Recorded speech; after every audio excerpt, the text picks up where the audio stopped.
Hello, let's do the New York Times Hard Sudoku for June 7th, 2023. I'm going to hit restart so my time is accurate. Let's see here. Almost nothing going on up here. Let's see if there's anything interesting that crosses through. Like this 2 is almost interesting. I guess we have these two. Let's go vertical here. These 2 6s look up.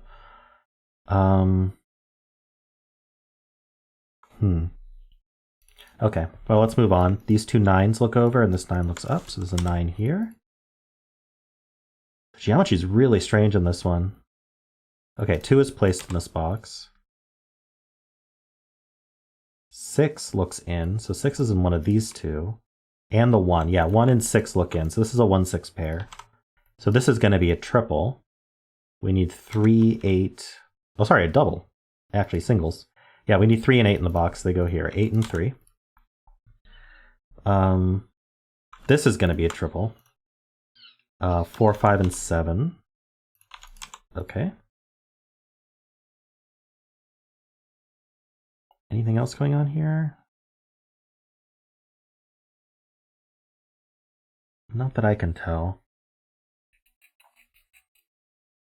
Okay, let's move down to this bottom row here. 2 2s go here because of these 2s. The 3s join them, so we have a hidden 2-3 pair here. So just to explain that, 2 and 3 look in like this. There's only 2 open cells. There are exactly 2 cells that can accommodate the 2 and the 3. So both of them must be used for the 2 and the 3. So they can't be any other value. So I'm using center marks here to denote that those cells can only be those values. I use quarter marks to denote that that's where in the box that value has been limited to. So 9 can only go in these 2 spots in this box. All right. There's 4 left here. Let's take a look. Okay, 8's looking in, so there's an 8 here, and this is going to be a triple. So I need 1. I have 2, 3. I need 4, 5. Okay. We have a 4, 5 pair here. So because this is a strange pair, I do think it's going to be worth filling this quad here. And the reason I know it's a quad is there's 4 cells left, and these, we know exactly what digits go in these. 1, 7, 8 plus 4, 5. So we know the 6 goes up here from our corner marks, and then we also need we have a 1. We need 2 and 3. We have 4 and 5. We have 6 here, and then we need a 9. So this is a naked single. So it sees 1, 2. It's going to be a 3. It sees 4, 5 pair here, or this 4 if you want. It sees 6, 7, 8. And it sees 9. So it's only 3. So that's called a naked single. All right.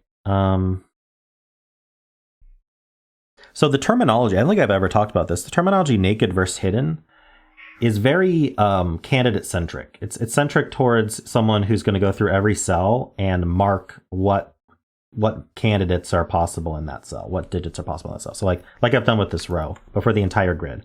I think it's pretty common to the very first thing you do is either hit a button on your software that'll do it for you, or to go through every cell and just look to see what every single value can be. And you end up with a grid full of markings.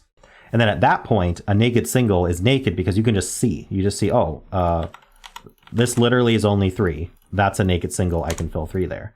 And then naked pairs are called that because you can see, hey, that's 4 and 5. That's 4 or 5. That's a pair. I can eliminate 4 or 5 from the rest. And so that's why it's called naked, because it's centric to that. Now, hiddens are called that because they're actually kind of hard to see. Because if you're fully marked up, you might not realize that, say, in a particular row, 1 can only go in this one cell. That's very actually difficult to find, especially if you're fully marked up and you're not looking for that. It's not easy to scan that. So that's what the naked versus hidden terminology means. Sorry, I had to stop the recording for a second, but I am back. Let's see here. So that's naked versus hidden single. Okay, so let's fill this row. There's 3 left here. We need 1. So I can see that 1's limited over here for the row, and that's actually going to be useful. It's called claiming, because now none of these can be 1. But let's look at the rest of the row. So we have 1, we have 2, 3, 4. We need 5 and 7, it looks like. Okay. So now this is something that I'm seeing immediately is This is just a good way to spot it. It's not like the cleanest way to do the logic, but it's actually very easy to spot compared to other methods. But I can actually place a 1 in this column. And the way that I spotted that is I saw that in this box, I limited ones to these 2 cells. And in this box here, 1 is limited to these 2 cells. And I noticed that basically column 4 is absent from that. Some people might call this an X-wing-ish type thing where it's like, okay, this is the explanation for that.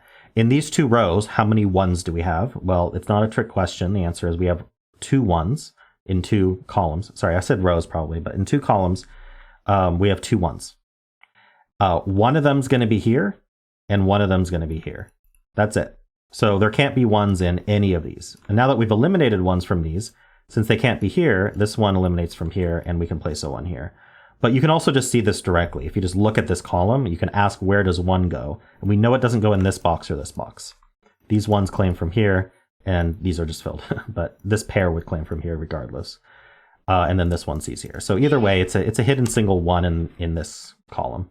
But by looking at it through the lens of this sort of X-wing-ish, it's not really even an X-wing, but through this logic of 2 1s in 2 columns, you could think of it as box logic where these got completely eliminated. These can't be 1s anymore.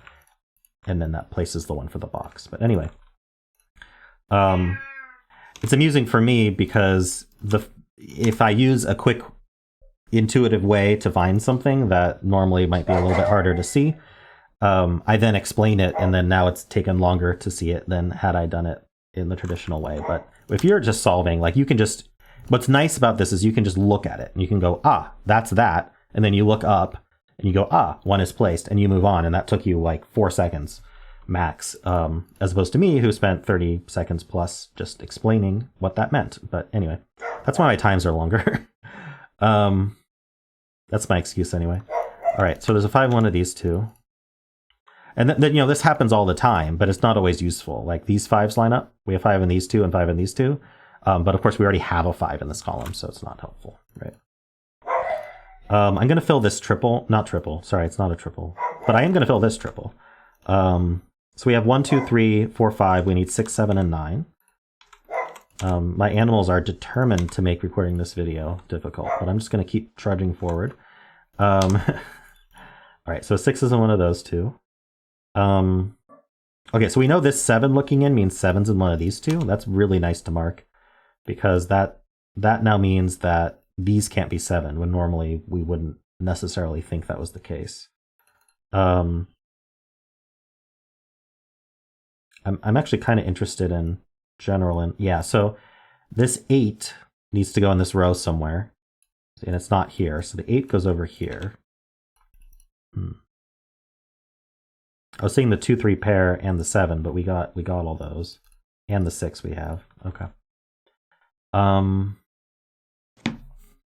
We can't do anything with the 7 yet, but we should remember that that's pointing.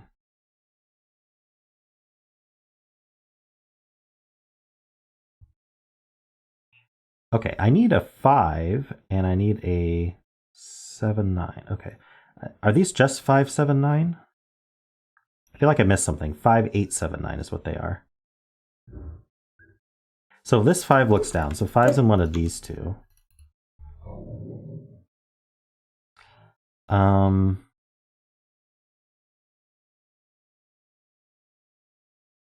This 4 looks up. This 4 looks over. So 4's in one of these 2. I feel like this just...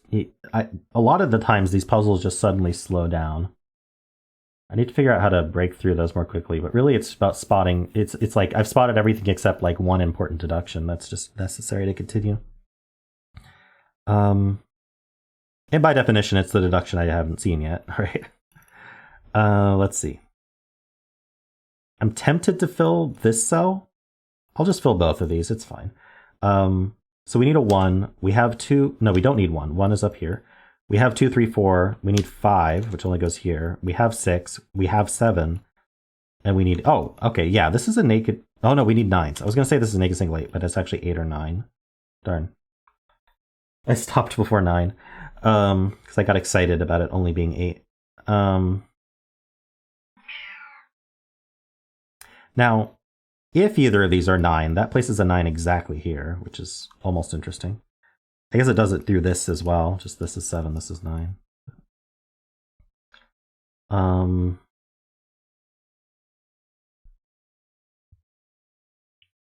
right. Clearly I haven't found what I'm supposed to find. How about these? So they can't be 1, 2, 3. This can be 4, this can be 5 because of this. And then we can't be 6. This can't even be 7, 8, or 9. Oh, this is only 4. This is only 4. It sees 1, 2, 3, 5, 6, 7, 8, 9. Or not that 9, that 9. So that's a 4. Now this one, is this only 5? It sees 1, 2, 3, 4, 6. It doesn't see the 7. It sees 8 and 9. Okay, so it could be 5 or 7.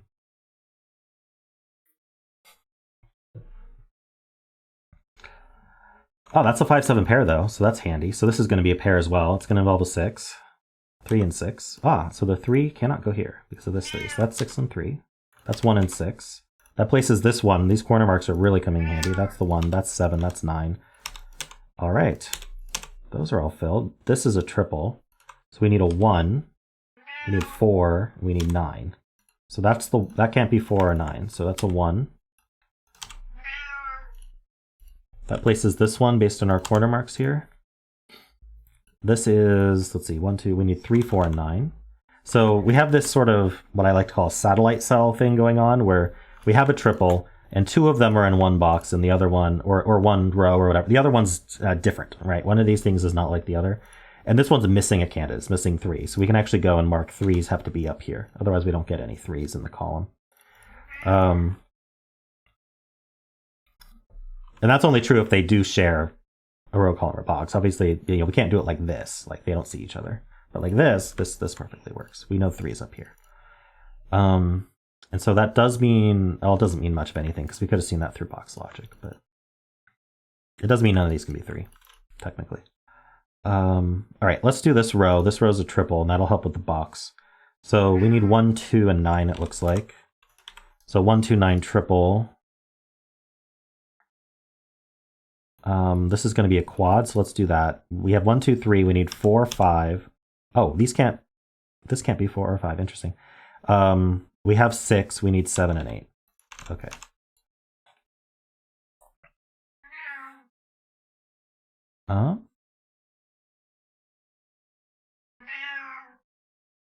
Did not really reveal anything of use yet. This 5, 7 does mean 8's over here. Same satellite thing. Do any of these fires marked are actually useful, actually.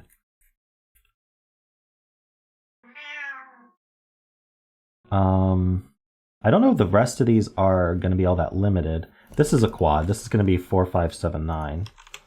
And I just got that by combining these two together. And that can be cleaned up. But not in an interesting way. At all.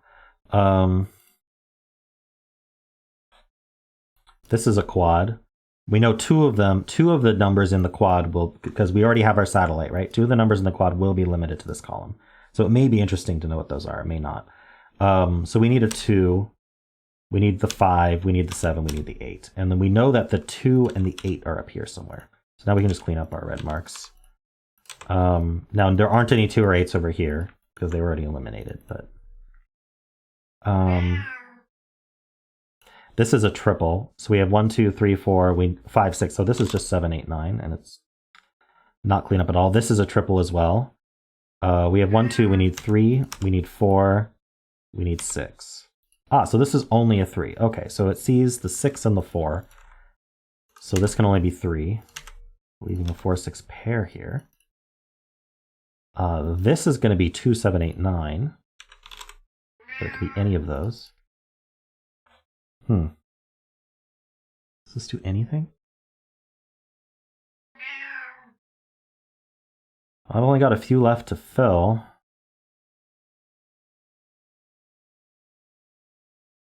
See, this can't be 1, 2. And neither of these can be 1. So the one in the box. One's in one of those two. I'm trying to spot something before I fill these, but maybe I just have to fill them.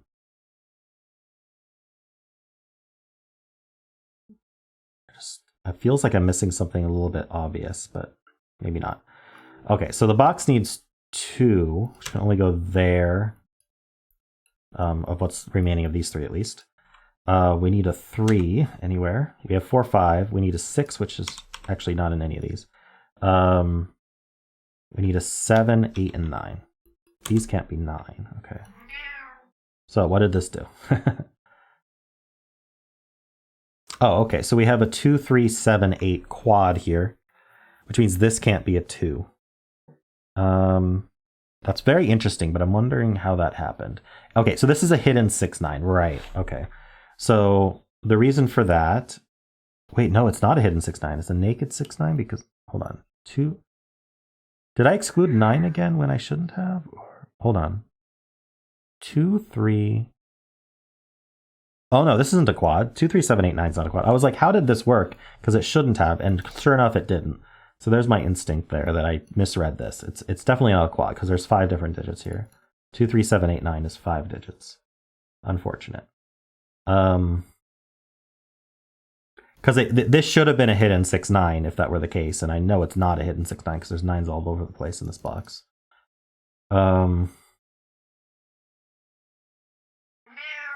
If you split a row, column, or box, say like this, if you split the cells into groups, and then you should end up with you're gonna have a naked quad and a hidden pair, or you're gonna have a naked triple and a hidden triple, right? They're 2 sides of the same coin. You're seeing the same bit of logic in 2 different ways. And so when I saw this quad, I said, well, this should have been a 6, 9 hidden, and it's not. And so that's what confused me, because it's not a quad. Anyway, I just spent a long time explaining my mistake there, but I thought it was worth pointing out how I noticed it was a mistake very quickly, and because eliminating this 2 would have been, at the very best, a leap of logic. At worst, it could have broken the puzzle, and I wouldn't have known why. Yeah, we already know about this 2, 6, 9. I was about to get very excited, but... All right, so what am I missing here?